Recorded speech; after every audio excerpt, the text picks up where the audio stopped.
Hello and welcome to 5-Minute Math. Today we are looking at the 8th grade concept of surface area. This is standard 8.7b in the great state of Texas, and we are using item number 27 off the 2022 released STAAR test. If you have not done so already, please go ahead and take a moment to pause the video, work this problem out on your own, unpause it, and we will look at our answers together.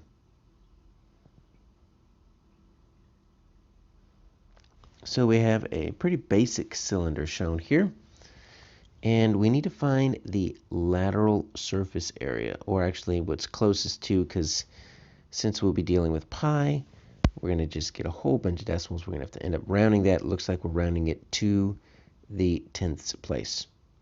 All right, so what is lateral surface area? So lateral surface area that word is going to be important because there's two different types of surface area that we're looking for in 8th grade. There's total surface area, which this is not, then there's lateral surface area. So lateral surface area is looking for the area of this outside curve right here.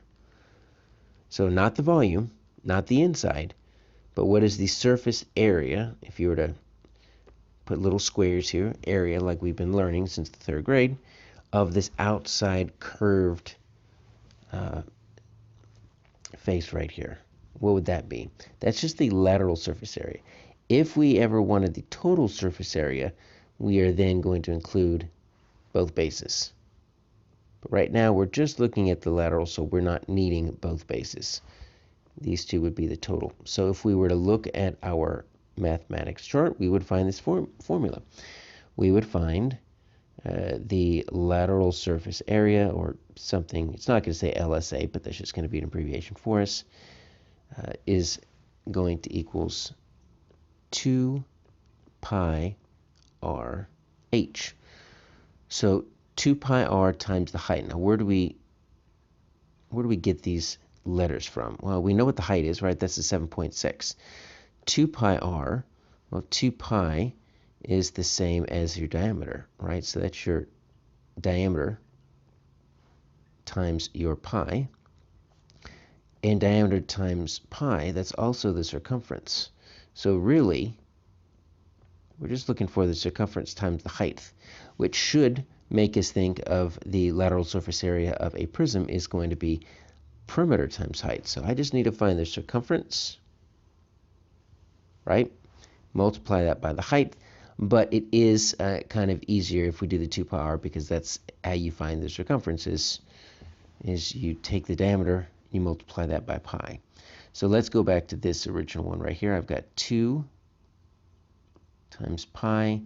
The only work we really need to do here is the radius, which they don't give it to us. But by now, we're probably pretty good at figuring out the radius as long as we have the diameter. So the radius is from the center to the side, whereas the diameter, which is what we have here, is from side to side. All right, so my radius is going to be my diameter cut in half. So my diameter is 5.8. Let's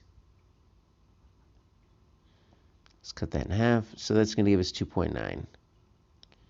So that's the only real work we need to do before we pull out the calculator. So 2 pi, I'm going to put 2.9. Let's put some parentheses here just to keep them separate. And then my height is going to be 7.6. All right, so that's all we got to do. We got to multiply all that together. This is why we have calculators.